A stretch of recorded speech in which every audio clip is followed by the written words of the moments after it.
Are you ready, Kenny? Just a minute.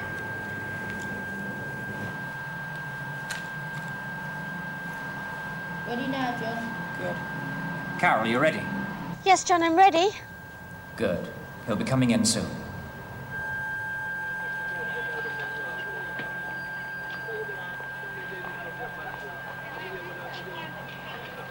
Any moment now.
What a racket.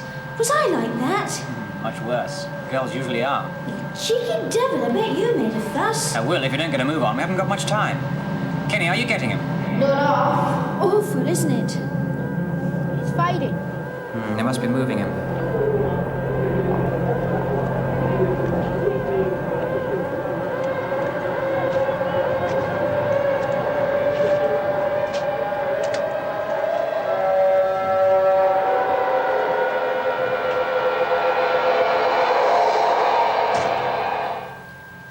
Carol, did you get a bearing? Yes. I'm coming in now.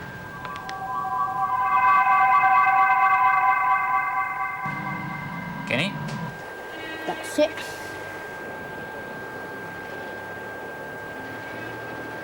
Hey!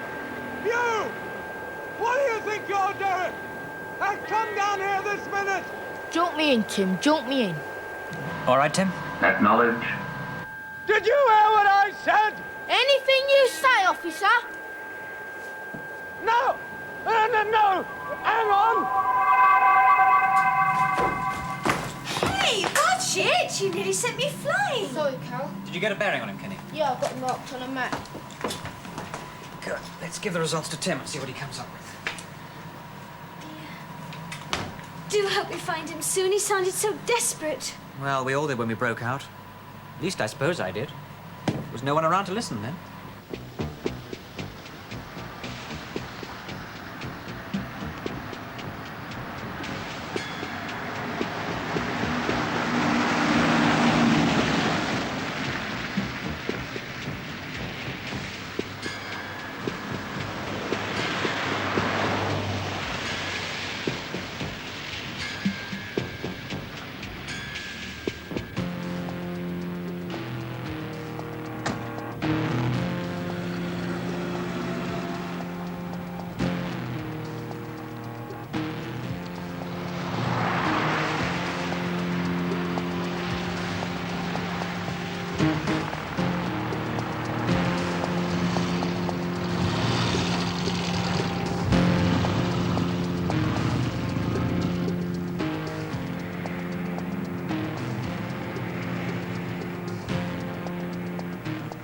Report.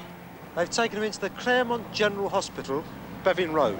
Repeat, Claremont General Hospital, Bevin Road. Over. Good. You know what to do. Right. Come on, let's go.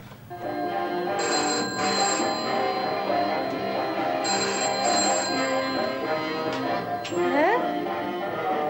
Sorry, can't hear you. Can you hold on a minute, please?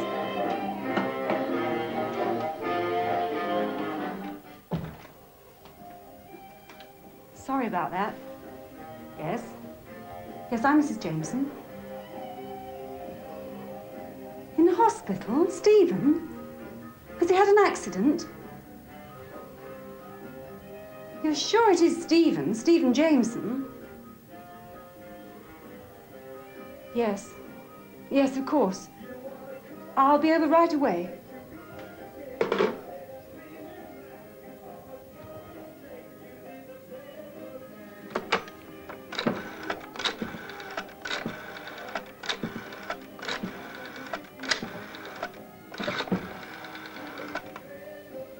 Mr. Jameson, please.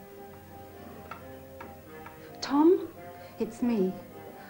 I've just had a call from General Hospital about Stephen. Yes, Stephen. No, he was found unconscious in the street. Yes. Yes, I'm going over right now. Are you ready, Tim? Yes? Good, let's see then. Kenny was here on Tower Bridge. Carol was here in Hyde Park. If we cross-reference between these 2 points, Stephen's cries must have been coming from here. That's where they must have picked him up. I expect they've taken him to hospital. I was. If only we could make out what he's saying. Have the parents been informed? Yes, I phoned his mother a short while ago. There doesn't appear to be anything seriously wrong, but he'll have to be kept under observation. I'd like to talk to the parents before they see the boy. There could be a medical history. In the meantime, he should be left to rest. Let me know if there are any changes.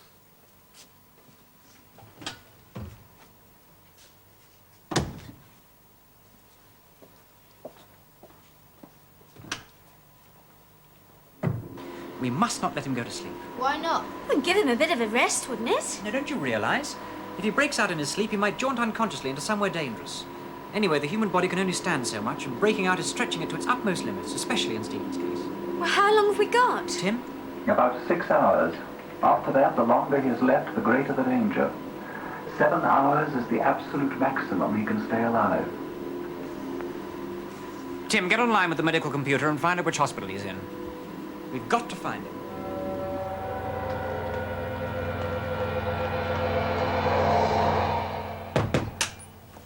Mrs. Jameson, Doctor. Oh, thank you, nurse. Oh, do sit down, Mrs. Jameson.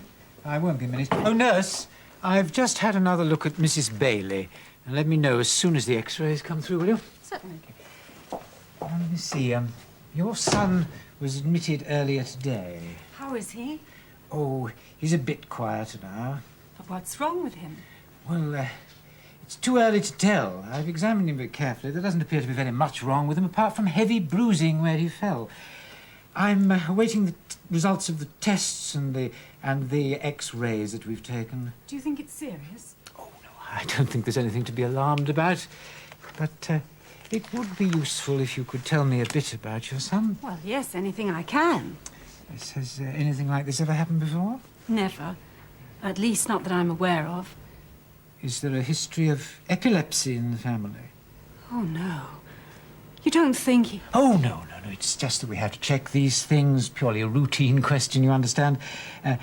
No one in the family then has been subject to fits or mental disturbances of any kind? No, definitely not. Is Stephen an only boy? Yes. I see. Now, what about his school? Have they noticed anything unusual? Not really. You sound uncertain. Well, his teacher did have a word with me a week or so back. Yes? He's never been terribly good at school, but he is intelligent. Sure he is. Well, she said he'd been daydreaming a lot lately, hadn't been trying as hard as he used to. And did you talk to him about it? Yes, I did. And what did he say? He said he was tired. You see, he hasn't been sleeping well. He's been having very bad nightmares. I see. Does he describe them to you? Sometimes. Sometimes he does. I don't know if this is important, but he says he hears voices. Voices?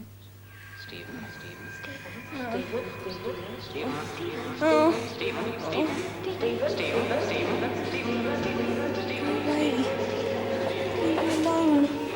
Not to sleep. Not to sleep. Not to sleep.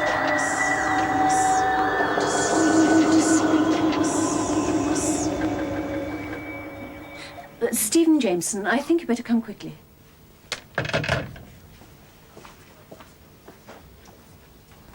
He's at the Claremont General Hospital here. The hospital have put him on a diagnostic computer. I'm online to the computer now, and the readings look critical. We must make contact immediately. Carol, you go. Right. Tim, is your fix accurate enough to jaunt direct to his bedside? Of course. Good. Carol, be gentle with him. He's very frightened and in a bad way. We'll just wait until his room is clear.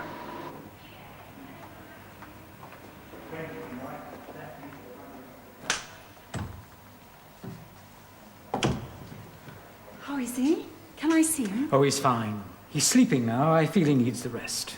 It would be better if you came back later to see him. Oh. Now, please don't worry yourself unduly, Mrs. Jameson. Stephen's in good hands.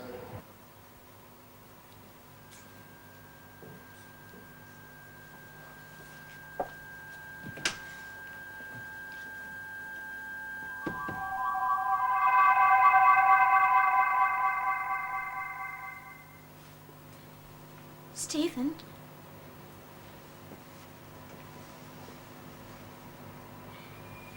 Stephen, wake up. It's all right. There's nothing to be frightened of. Stephen, listen to me. I want to help you, but I can't unless you come back. Please, Stephen, come back. Stephen, please come back. You've got to come back. If you don't, you'll die. You'll die. You'll die. You'll die. Stop it. Stop it. Do you hear?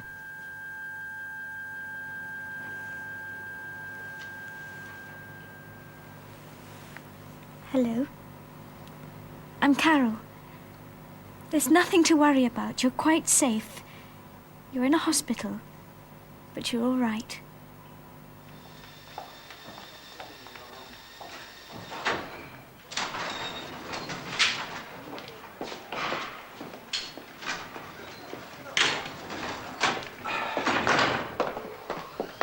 Look, there isn't much time to explain, but will you try and listen? I'm a friend of yours, Carol. But I've never seen you before. It doesn't matter. I'm here to help you. Really. Stephen, look at me. Look carefully into my eyes. Now, do you trust me? Yes. Good. Now, I want you to do something. Just try and relax. And imagine that your mind is a fist. A great big fist, clenched tight. Now, let it open. Slowly. No, don't let any other thoughts come into your head. Just think of the fist opening very slowly. Like a flower. I can feel you, right here inside my head. What's happening? You're becoming one of us. Who's us? The tomorrow people. The tomorrow people. The tomorrow people. The tomorrow people.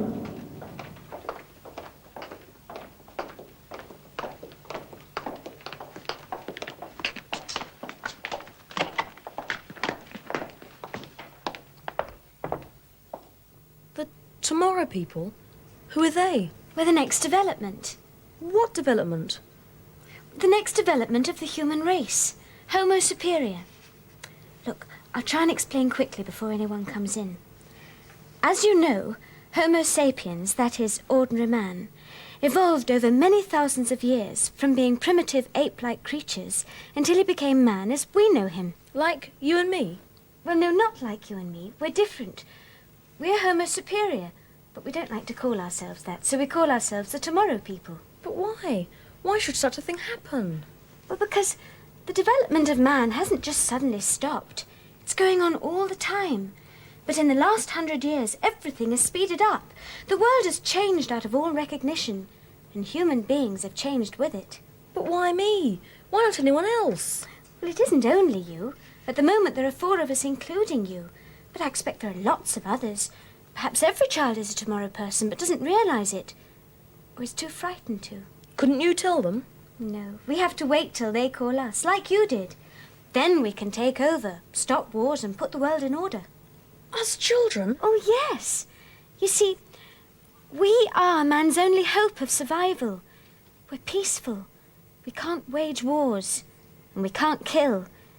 Well, not deliberately, anyway. Well, what happens if someone makes war on us? Makes no difference. We can try and stop them, but that's all. Does make us a bit vulnerable, though. Hurry up. The old medical profession here soon.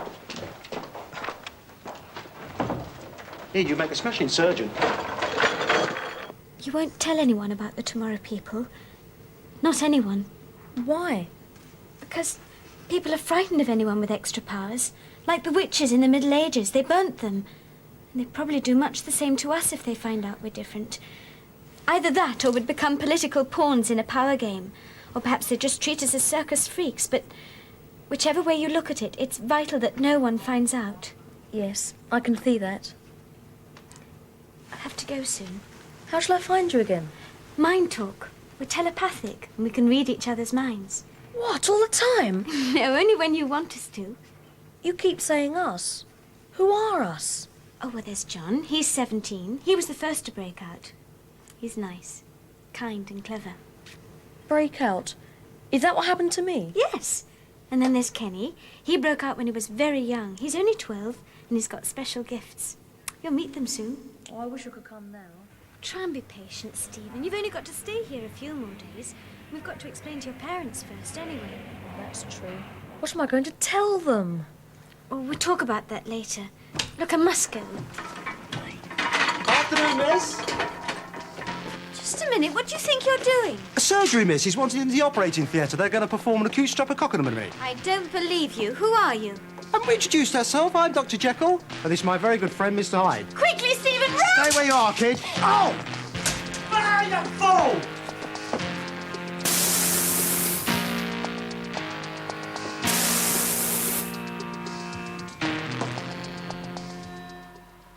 Something's wrong. She's not answering.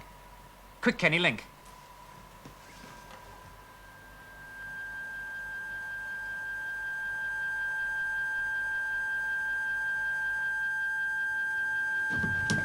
Night-night, sweetheart. Sweet dreams.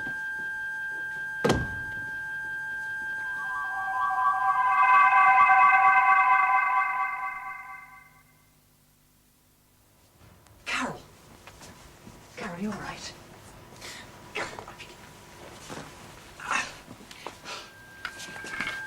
Tim, I'm bringing Carol back. She's very weak. Extra power, please.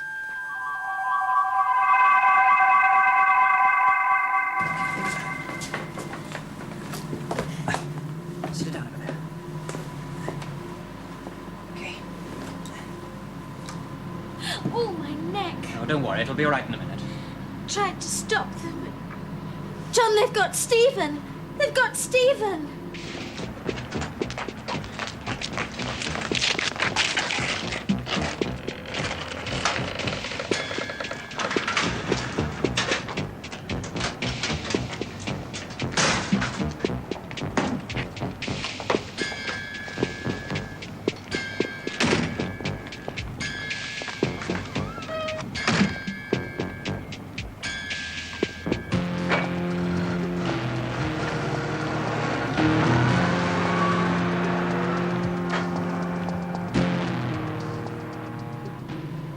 Where did you get it from? I knocked it out of his hand. What is it? Some sort of amulet. In the shape of a snake. Does it mean anything to you, Kenny? Not me. Does to me. But I can't think why. There's something about it. Any ideas on who the two blokes were, Tim? No. But I'm fairly certain why Stephen has been kidnapped. Why? It's hardly likely to be for money. Stephen's parents are not rich enough. Seems likely, therefore, there is another and better reason.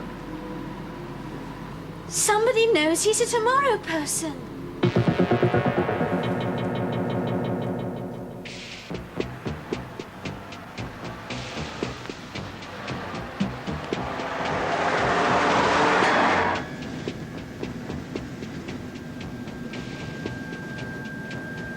From now on, you can talk to us anytime you like. The tomorrow people are never alone. The tomorrow people are never alone anywhere. Carol? I heard him! So did I. Quiet, you two. Stephen, this is John. Can you hear me? Yes, I can hear you. Are you all right, Stephen? I think so. I'm in an ambulance. Well, don't worry. We'll soon have you out of there. What are you going to do? Get a stronger fix on him. Quick, link, everybody. Contact him. Yes? Stephen, can you still hear us? Much stronger now. Now, what I'm going to say to you may sound silly, but I want you to do something. What? Recite a nursery rhyme. A nursery rhyme? Quickly, Stephen, it's important. I can't think of one. Oh, hurry, Stephen. What about the man in the moon? The man in the moon came down too soon and asked his way to Norwich. He went... He stopped. Stephen, what's happened? Stephen, can you hear me?